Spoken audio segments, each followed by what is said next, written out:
इयत्ता 10वी विषय राज्यशास्त्र प्रकरण क्रमांक 3 राजकीय पक्ष. आपण राजकीय पक्ष हे प्रकरण 2 भागात अभ्यासणार आहोत. या प्रकरणात एकूण 5 मुद्दे आहेत.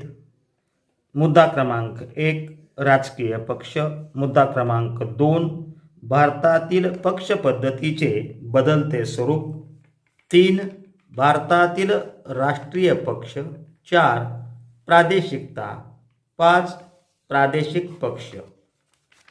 आज या पहिल्या भागात 5 मुद्द्यांपैकी राजकीय पक्ष, भारतातील पक्ष पद्धतीचे बदलते स्वरूप, भारतातील राष्ट्रीय पक्ष या 3 मुद्द्यांविषयी मार्गदर्शन करणार आहे. यापूर्वी आपण संविधानाची वाटचाल, निवडणूक प्रक्रियेचे महत्त्व याचा अभ्यास केला आहे. मुद्दा क्रमांक 1 राजकीय पक्ष.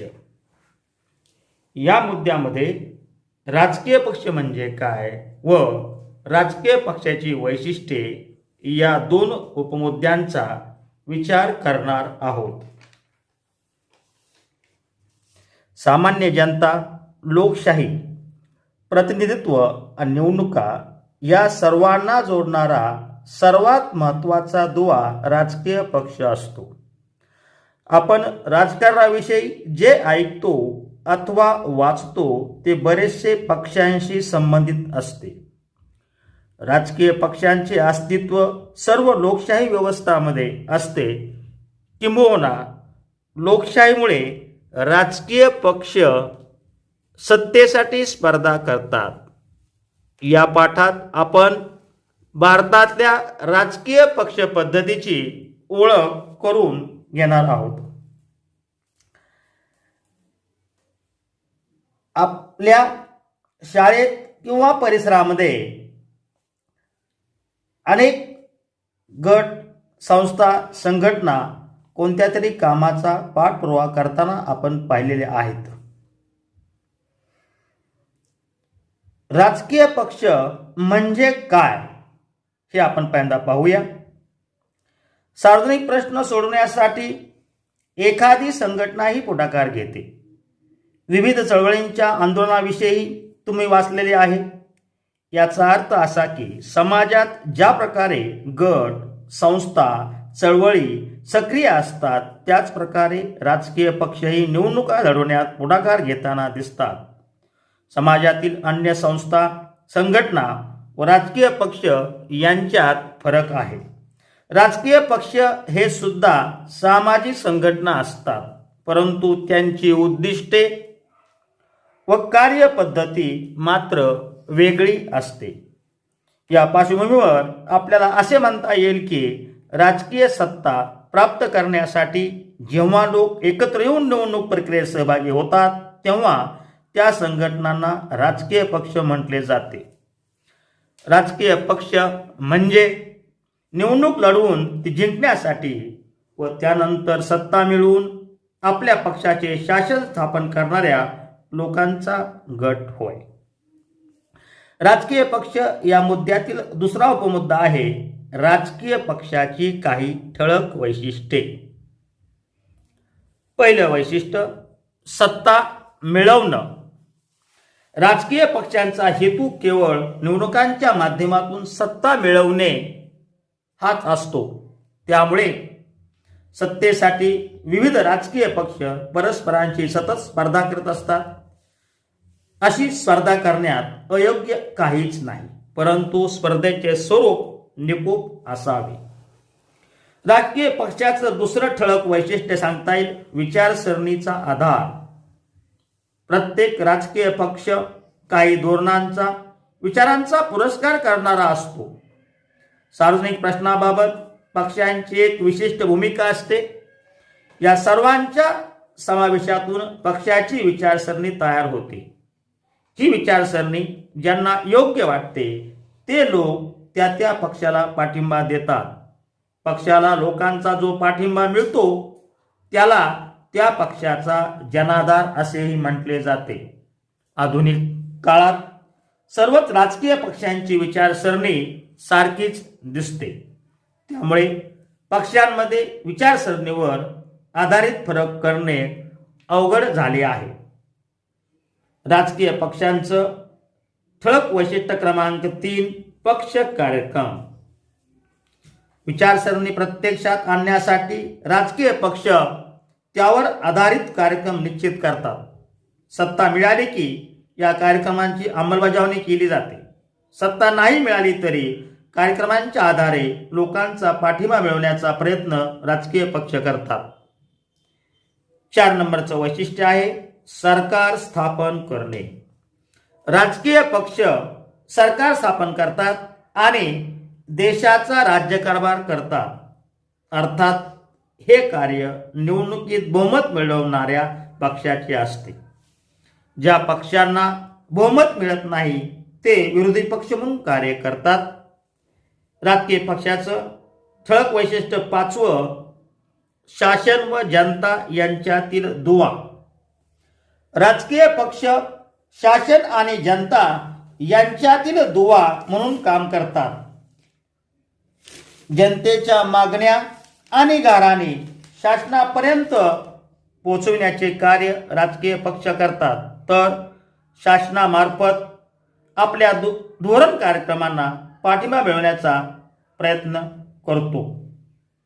त्याचबरोबर पक्षविरहित ही संकल्पना थोडक्यात पाहूया. महात्मा गांधी, विनोबा भावे आणि जयप्रकाश नारायण यांनी पक्षविरहित लोकशाही ही कल्पना मांडली. राजकीय पक्षाऐवजी लोकसमित्या स्थापन करायला हव्यात असे त्यांचे मत होते. आधुनिक काळात अशी पक्षविरहित लोकशाही आणण्यासाठी संपूर्ण समाज राजकीय दृष्ट्या साक्षर, जागृत आणि चारित्र्यवान असला पाहिजे. पक्षविरहित लोकशाही हा आदर्शवादी सिद्धांत आहे. मुद्दा क्रमांक 2, भारतातील पक्ष पद्धतीचे बदलते स्वरूप. स्वातंत्र्योत्तर काळात काँग्रेस हा एक प्रबळ पक्ष होता. काही अपवाद वगळता केंद्र व राज्य पातळीवर या पक्षाला बहुमत होते. भारतातील राजकारणावर या पक्षाची पकड होती. म्हणून या काळातील पक्ष पद्धतीचे वर्णन एक प्रबळ पक्ष पद्धती असे केले जाते. म्हणजेच एक पक्ष पद्धती होय. आता एक पक्ष पद्धती म्हणजे काय, तर एकाच राजकीय पक्षाच्या हाती सत्ता दीर्घकाळ असल्यास व अन्य कोणतेच पक्ष राजकारणात प्रभावी नसल्यास त्या पक्ष पद्धतीला एक पक्ष पद्धती असे म्हणतात. एक प्रबळ पक्ष पद्धतीला 1977 मध्ये आव्हान दिले गेले. हे आव्हान काँग्रेसेतर पक्षांनी एकत्र येऊन दिले. अनेक विरोधी पक्षांनी एकत्र येऊन जनता पक्षाची निर्मिती केली. नव्याने स्थापन झालेल्या जनता पक्षाकडून काँग्रेस पक्षाचा पराभव या निवडणुकीत झाला. 1989च्या लोकसभा निवडणुकीनंतर राजकारणात एकाच पक्षाचे वर्चस्व असणे ही बाब संपुष्टात आली. त्यानंतरच्या काळात अनेक पक्षांनी एकत्र येऊन आघाडीचे शासन स्थापन करण्यास सुरुवात केली. आघाडी सरकार स्थापन करण्याचे प्रयोग भारतीय जनता पक्ष व काँग्रेस या दोन्ही पक्षांनी केले. आघाडी शासनातून अस्थिरता निर्माण होते हा समज आपल्या देशातील पक्ष पद्धतीने खोटा ठरवला. आघाडीचे शासन ही बाब आता भारताच्या राजकीय व्यवस्थेत स्थिरावली आहे. याचाच अर्थ आपल्या भारतात बहुपक्षीय पद्धती आहे. अनेक राजकीय पक्ष सत्तेच्या स्पर्धेत असतात आणि सर्वांचा कमी अधिक प्रमाणात राजकीय प्रभाव असतो. अशी पद्धती बहुपक्षीय पद्धती म्हणून ओळखले जात. मुद्दा क्रमांक 3, राष्ट्रीय पक्ष. राष्ट्रीय पक्ष या मुद्द्यावर पुढील संकल्पना पूर्ण करा. भारतातील राष्ट्रीय पक्ष अशा स्वरूपाचा प्रश्न येऊ शकतो. तसेच पुढील संकल्पना स्पष्ट करा. राष्ट्रीय पक्ष असाही प्रश्न विचारला जाऊ शकतो. याचबरोबर रिकाम्या चौकटीत राष्ट्रीय पक्षाचे नाव किंवा स्थापना वर्ष लिहून पुढील कालरेषा पूर्ण करा अशा प्रकारचाही प्रश्न विचारला जाऊ शकतो. राष्ट्रीय पक्ष म्हणजे काय?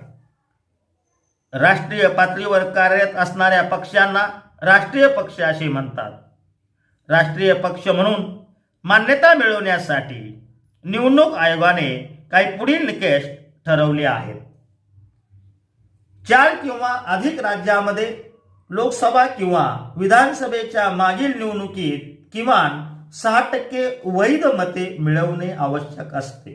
तसेच मागील निवडणुकीत कोणत्याही राज्यातून अथवा राज्यामधून किमान 4 सदस्य लोकसभेवर निवडून आले पाहिजेत किंवा एकूण लोकसभा मतदारसंघाच्या किमान 2% मतदारसंघामधून तसेच किमान 3 राज्यांमधून उमेदवार निवडून येणे आवश्यक असते.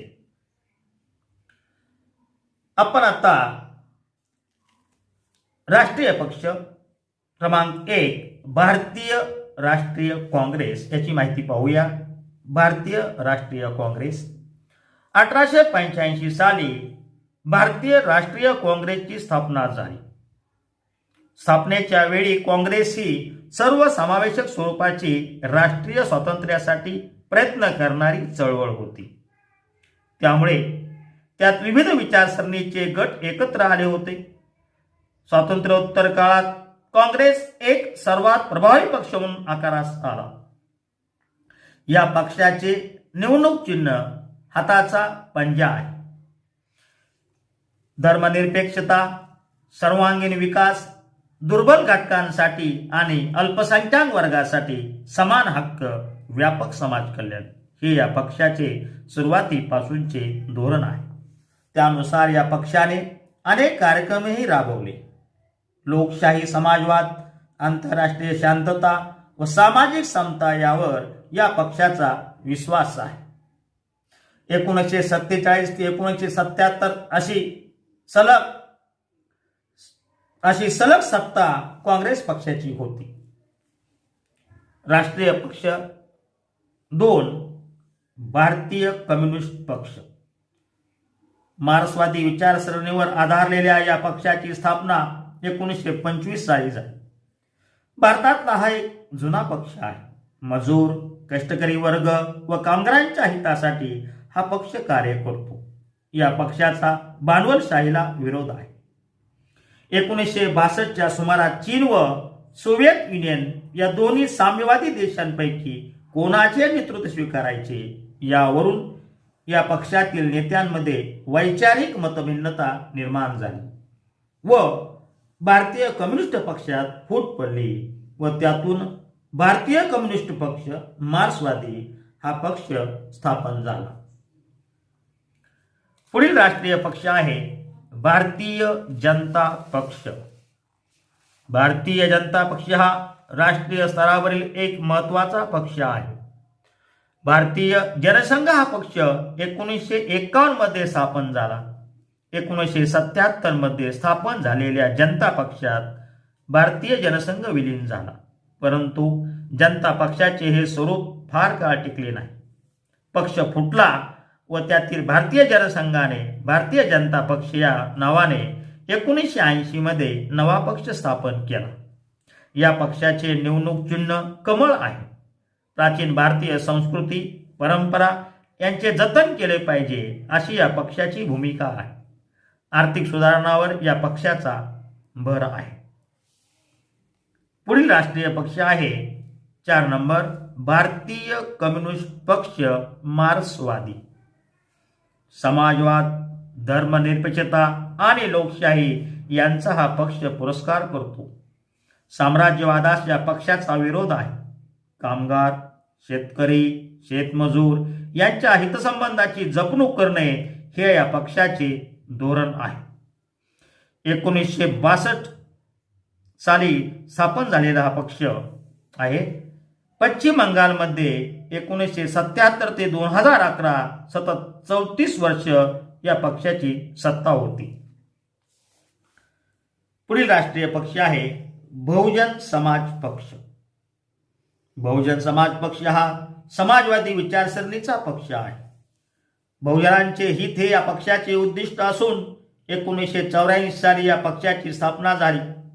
या पक्षाचे निवडणूक चिन्ह हत्ती असं आहे. दलित, आदिवासी, इतर मागासवर्गीय आणि अल्पसंख्याक यांचा समावेश बहुजन या शब्दात होतो. बहुजन समाजाला सत्ता मिळवून देणे या पक्षाचे उद्दिष्ट आहे. पुढील राष्ट्रीय पक्ष आहे राष्ट्रवादी काँग्रेस पक्ष. काँग्रेसमधून बाहेर पडून राष्ट्रवादी काँग्रेस पक्षाची स्थापना झाली. 1999 मध्ये या पक्षाची स्थापना झाली. लोकशाही, समता, धर्मनिरपेक्षता या मूल्यावर या पक्षाचा विश्वास आहे. या पक्षाचे निवडणूक चिन्ह घड्याळ अशी आहे. काँग्रेस पक्षाबरोबर युती करून हा पक्ष 1999 ते 2014 पर्यंत महाराष्ट्रात सत्तेवर होता. तसेच केंद्रामध्येही 2004 ते 2014 इतक्या प्रदीर्घ काळात हा पक्ष काँग्रेसच्या नेतृत्वाखालील आघाडीचा एक घटक पक्ष होता. राष्ट्रीय पक्ष पुढील 7वा तृणमूल काँग्रेस. ऑल इंडिया तृणमूल काँग्रेस या पक्षाची स्थापना 1998 मध्ये झाली. 2016 मध्ये निवडणूक आयोगाने या पक्षाला राष्ट्रीय पक्ष म्हणून मान्यता दिली. लोकशाही, धर्मनिरपेक्षता आणि दुर्बल घटकांचं संरक्षण हे या पक्षाचे धोरण आहे. अशा प्रकारे आज आपण राजकीय पक्ष या प्रकरणातील राजकीय पक्ष, भारतातील पक्ष पद्धतीचे बदलते स्वरूप, भारतातील राष्ट्रीय पक्ष या 3 मुद्द्यांचा अभ्यास केला आहे.